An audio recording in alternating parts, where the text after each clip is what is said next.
wanted to know about was how I got elected. That's so they could prevent it the next time, probably. Well, I immediately, when it was done, I went home and I immediately called my friend Richard Marcinko, the guy that writes the Rogue Warrior books. Yes. Yeah, he was the creator of SEAL Team 6. He's a friend of mine. I called Dick and I told him what happened. I said, Dick, you dealt a lot more with the agency than I ever did. I said, what do you think this was all about? And Marcinko, he's a rogue. He's a great guy. He starts laughing on the other end. He goes, they didn't see you coming. And he said, now they're trying to figure out how they missed you. Oh, my God. You know, it's like a scene out of the Peter Sellers movie. Oh, yeah, that's why I had to do it when they requested it. I thought, I got to see what... And you know what the scary thing about it was? The really frightening thing about it was, more than anything? What? These 23 people that were sitting there looked like your neighbor. Oh my gosh! And they didn't look like buffed out Dwayne Johnsons. You know, they didn't look like The Rock. These people looked like the lady next door that sweeps her step. Wow! They went all ages. They were from young to old. It was scary. That's what I got. I walked away from going, oh, my God, these are people you'd walk by on the street and pay no mind to. Oh.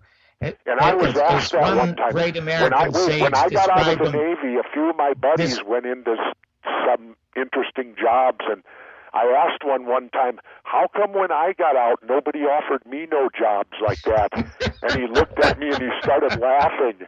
And he goes, well, they want people that don't bring attention to themselves. Well, it's what's been described as the banality of evil. Okay, well, Governor, I said I wouldn't fit too good then, would I? Because I always bring attention to myself.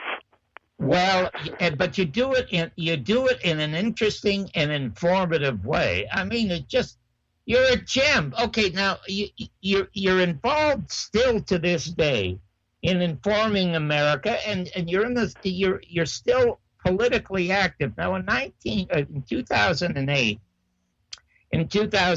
you were campaigning strongly for Ron Paul. Now, I must say, to me, you were the inspiration when you won the governorship of Minnesota. Like I say, it's a Frank Capra movie. To me, the most disappointing politicians.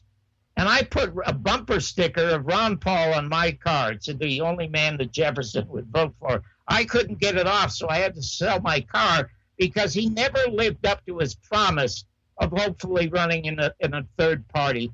And when Bernie Sanders started to run a year and a half ago, I said, that guy's going to turn into the Democrats' Ron Paul. These are people that give us hope and then break our hearts. Now, I know you campaigned for Ron Paul. Your thoughts about him and any of the private conversations that you might have had with him that might have given you insight as to why he didn't run as a third-party candidate. Well, you know, ultimately, they all seem to have their loyalty with the two parties when it comes down to it. It just seems that way. But there's nothing in the Constitution about two parties. I don't think that Ron Paul necessarily, he did more for this country than all the rest of them have, so I wouldn't be so down on him. He did bring attention to the Fed, which of course is 6 private banks for crying out loud. But since he's still working on it. I was just out in Aspen, Colorado, a month ago. And there was a get-together out there between who I consider the 3 most revolutionary, call us politicians, statesmen, whatever you want in America. 1 Republican, me the independent, and 1 Democrat. We all got along great, and we showed that the 3 of us could work together easily. Do you know who the 2 people were? Ron Paul, myself, and Dennis Kucinich. Oh, how interesting was that? Now, there you go. It was phenomenal. Okay, a few years ago, I did a special show about the 50th anniversary at UNLV, and one of the panelists was Dick Russell, who is a close friend of yours, works a huge admirer of yours. And I know that Dick was really interested in hoping to talk you into running for the presidency. And a couple of times, I do recall, if you were quoted correctly, as saying you were going to sit back to see what happens before you would announce. Did you seriously? That's true. Yeah, that is true. I gave it serious thought. In fact, I was last election, I was invited to the Libertarian Convention. But Governor Johnson was dead set that he wanted it. I didn't want to get in his way necessarily. And plus, when it came down this last election, I ended up voting for Jill Stein of the Green Party. Well, you see, okay, now I'm going to get to the Governor. I'm going to get to the business of celebrityhood.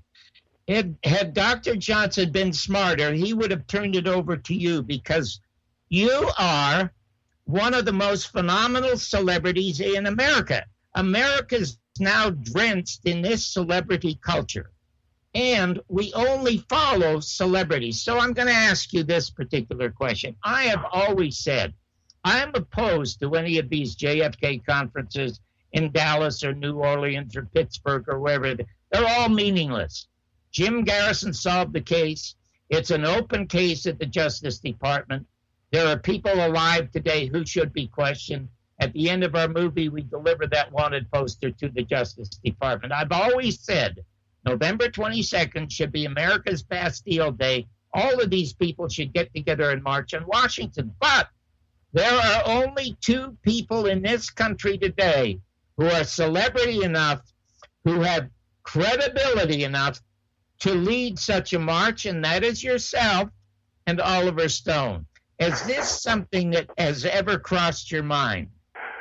Well, not to lead a march. I have said that if I were to become president, all the documents would immediately be released, and that it's still a murder case that should be reinvestigated, and because we have evidence, and it could rightly reach a conclusion if the evidence were all considered.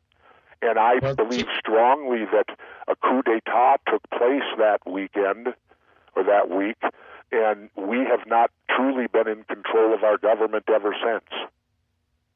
Because always remember this: if you can kill the president and get away with it, what can't you do?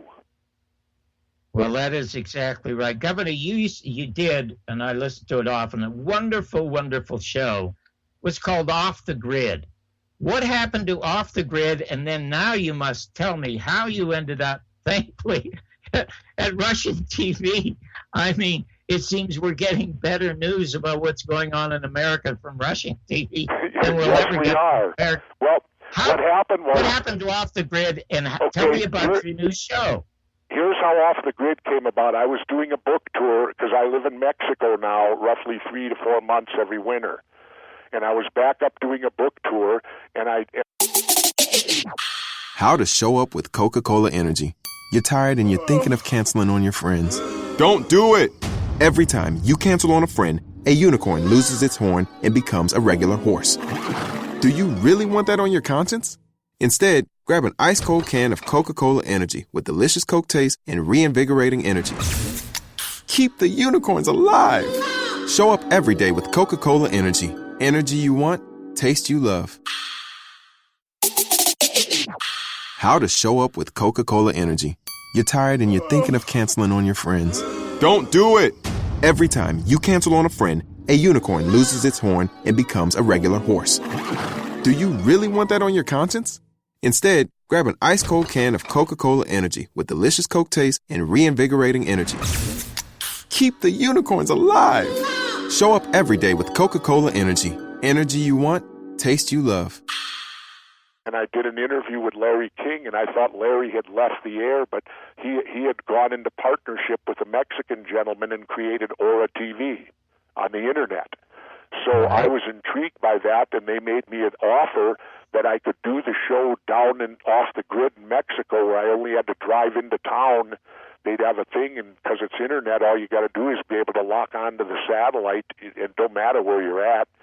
And so the show went terrific for a couple years, and then they had a big change in management. And whenever they change the guy who's running things, I know this from previous business, generally he'll get rid of all the talent and get his own.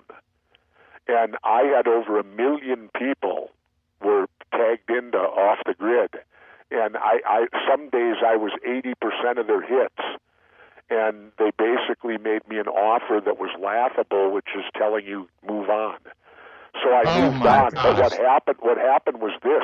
During this time, Russian TV started picking up my Off the Grid show, and they started showing it, segments of it on theirs, and they came in and said, if Off the Grid doesn't want you, we do.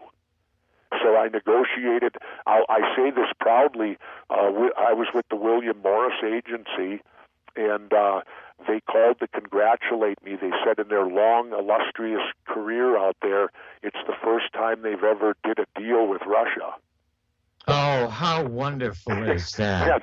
Yes. And my belief is this. Why am I on RT today? Number one, they never interfere in anything I want to talk about. I have complete artistic freedom. They've been wonderful to work for, the best I've ever worked for, I think. We never pre-interview our interviewers.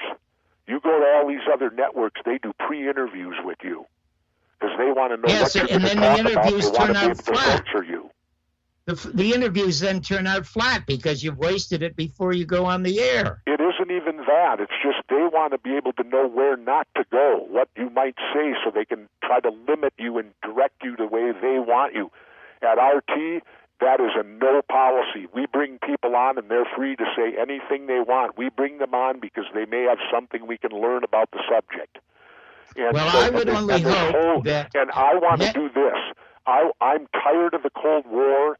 I'm sick of being enemies with Russia. I'd like to try friendship. After all, can't we try it for 5 years, and then if we don't like it, we can always go back to being enemies, can't we? Well, that is the greatest peace speech ever made by a president was June 10th, 1963, which was at American University, and that's where we showed our film 2 weeks ago to standing room only. And my hope is that if next November 22nd you're doing a show about the assassination, I would love to be able to come on and let you show a couple of clips from the movie, or if you're doing a show about the media. Now, I got a better idea.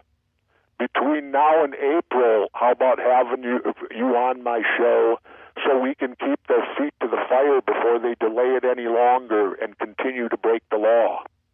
Well, Governor, that would indeed be an honor. I've already told my people because they suggested, well, let's do the show in April when the documents, and I went baloney.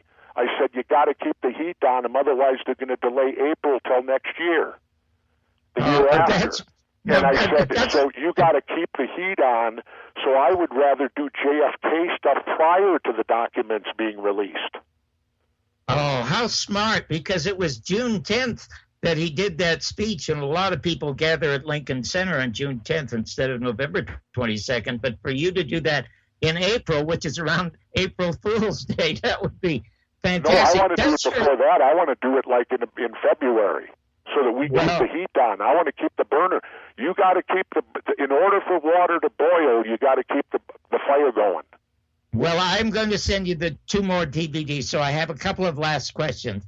Does your son and Oliver's son do a show on RT also? Yeah, it's called Watching the Hawks. Oh, my gosh, how neat is that? They've been on now 3 or 4 years. They actually, both of them worked on my conspiracy theory show last year. I remember them. I used to watch you guys they got together. in the room plotting out your shows. It was wonderful. Imagine this. Imagine the trouble that's going to cause when you got Oliver Stone's son and Jesse Ventura's son collaborating on things. The Hatfields and McCoys. Oliver and I consider Oliver a good friend. I consider what he does a service to our country. And people need to remember this about Mr. Oliver Stone. Oliver Stone was one of the few rich kids that ever, or well-off kids that ever went in the military. He is a decorated Vietnam veteran.